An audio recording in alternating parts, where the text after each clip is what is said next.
C'est une réaction de tristesse et d'indignation.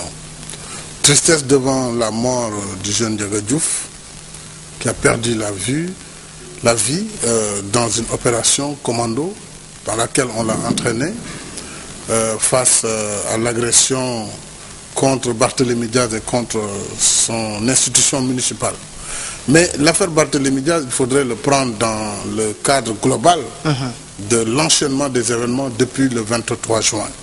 Tout le monde a constaté que devant le refus citoyen de valider l'imposture de la loi constitutionnelle pour fixer le ticket et la suppression du second tour, le pouvoir avait décidé de passer à la vitesse supérieure et avait décidé de recourir à des mercenaires.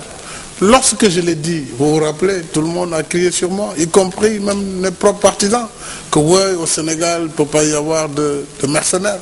Mais le mercenaire, c'est quelqu'un que vous payez pour faire une sale besogne. Et il n'était pas exclu, il n'est toujours pas exclu d'ailleurs, qu'on ait fait recours à des étrangers. Mais aujourd'hui, il est clair qu'on a payé des gens pour verser du sang et pour instaurer un climat de terreur dans le pays. Et ça, c'est le fait du pouvoir.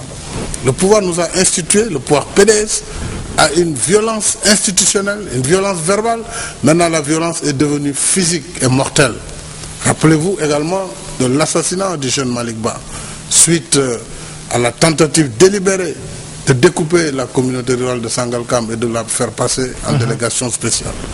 Souvenez-vous de la violence institutionnelle contre moi-même à l'Assemblée nationale, où des mandats ont été donnés, mais par des abus de majorité, on met un terme à l'expression du suffrage que les citoyens ont donné. Alors, c'est tout cela qui a entraîné que ce jour du 22 ou du 23 décembre, l'on est assisté à une bande armée devant la police médusée et qui était là impuissante. Ils sont venus agresser. Donc les vrais responsables de cette affaire sont ceux-là qui ont commandité et financé cette opération.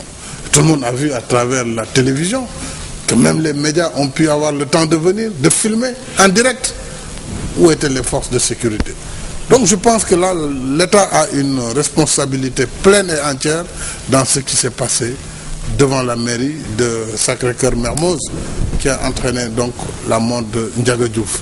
J'en profite pour présenter mes condoléances attristées à sa famille et vraiment souhaiter que Dieu l'accueille en son paradis. Mais j'en profite aussi pour exiger la libération de Barthélémy Diaz, puisque l'enquête piétine. On parle aujourd'hui d'une nouvelle enquête à réaliser par la gendarmerie, si c'est le cas, mais il n'y a plus de raison de retenir le Barthélémy Diaz en prison. Attendons donc que la nouvelle enquête fasse le point et la lumière pour pouvoir mettre en examen ou inculper qui que ce soit. Donc je pense que pour la paix et la stabilité, le pouvoir a intérêt à non seulement libérer Barthélémy Diaz, mais à libérer également Malick Noël Seck, qui croupit en prison à Tambacounda, ce qui est tout à fait inacceptable pour avoir simplement écrit une lettre au Conseil constitutionnel.